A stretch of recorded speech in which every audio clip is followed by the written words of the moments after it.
Hey y'all, so I'm making another video with a new currency strategy. It's again taking advantage of Harvest as well as the surging prices for Harvest Life Force and actually Awakened Sextants as well. Now, besides Sanctum running, which is just going to net you a lot of currency, if not more than this does allow you to just map and not have to worry about having to buy Forbidden Tomes or anything like that. You're getting a lot of sextants for yourself or for sale if you want to. And so this time it's going to be Wandering Path. This is a pretty stereotypical Wandering Path build. It's utilizing two mechanics specifically, Delirium and Harvest. And so we're not taking any notables. This allows our small passives to have double effect. And so what this means is that anything that we spec that's going to give us like chance to have a mechanic is going to be doubled. And so I have a 48% chance to have Deli in my map and 60% chance to have Secret Grove in my map. And this is essentially like a way to move around the 7th gate setup.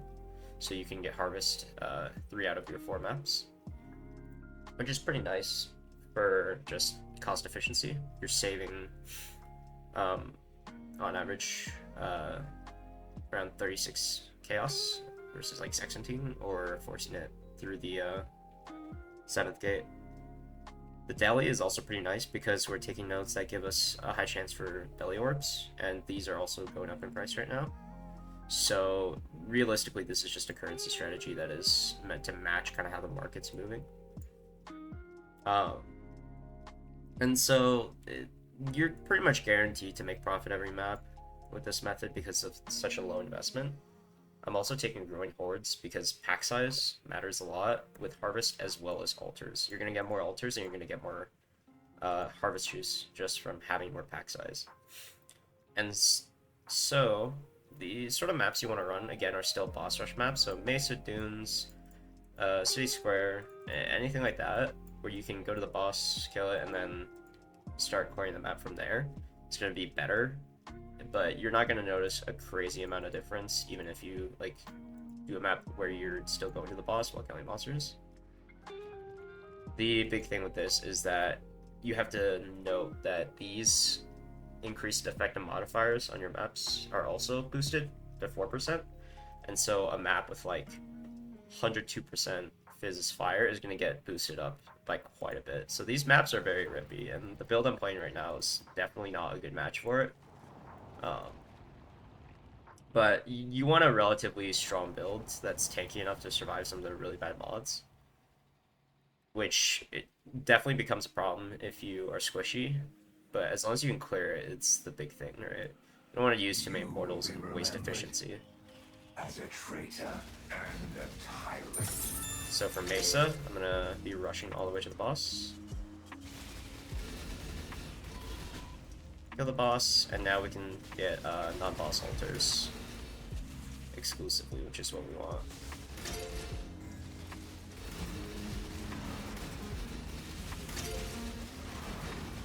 And so if we see a harvest or anything like that, obviously we're gonna prioritize harvest. For this one, you don't need quantity because you're farming Syrian Exarch.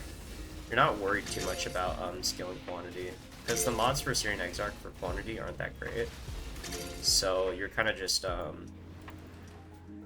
working with getting monster drops through Syrian Exarch, and from there you're just doing harvest as you see it.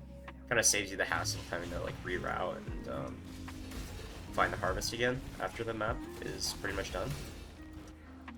And this is like, I'd say a lot more convenient than the Eater of Worlds setup, but it's still a little bit difficult. Harvest monsters aren't exactly squishy, and they're quite dangerous if you get something like Crush Claws. So again, beware, you kind of want a decent build for this.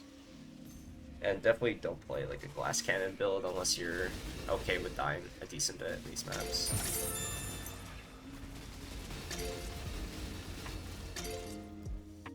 Now, I think the big thing with this strategy is that it's pretty good to be used early on. If you're planning on actually saving Awakened Sextants, like using them as you go, farming this early on in the league is going to be really beneficial, just to build up a nice supply, and you can always liquidate as needed. But it's not really the best strategy, I would say, in terms of just focusing on one mechanic. And you're giving up like some very powerful notables. So, like for instance, the double life force from Harvest, you're not getting that notable with this method. So you're always gonna just receive slightly less life force. But I mean, from that we got what 1500 life force, which is already like a pretty solid profit off the map. And this is like with very minimal investment.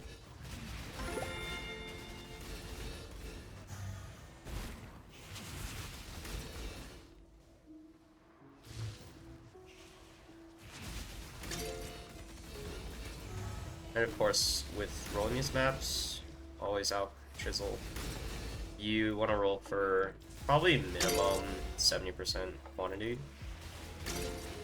You're gonna also want like a decent bit of pack size. Usually it goes hand in hand, but it may be worth filtering for both. Don't run mods that are kind of nasty that scale even worse. So what I mean by that is don't run like less recovery if you're kind of dependent on recovery. Like if you need at least a little bit, the last thing you want is to have like 95% reduced recovery rate of all your resources, and that's going to be really unfun to play with, and it may just break some builds, to be honest. Same with CDR. If you're playing things like Ward Loop, you're just gonna want to avoid that in general. Like cast on crit without reduction is not a good feeling. So again, just be wary map mods. But ultimately, we end up getting a lot of nice scaling, and this results in a lot more drops and a lot more mobs in general, which is, you know, great for currency.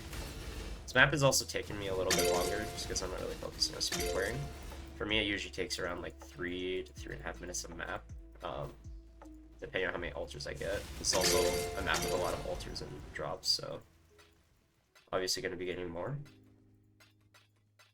But it's not uncommon to see Awakened Sexton altars. Obviously, Chaos altars just help pad the income a little bit, but mainly the Sexton altars are what's going to make you like big spurts of currency. And it's pretty nice when the prices are going up this much. So 8 Sextants, 8 Awakened Sextants from this one map, bunch of life force, and just some chaos on the side. We literally, without any quant modifiers, we have 76% quantity, and I believe this base map was not very high. So yeah, it's a very good strategy. I would highly recommend it. Again, just need a decent build for it. And yeah, for a zero investment strategy, it is definitely worth trying. Until next time, peace.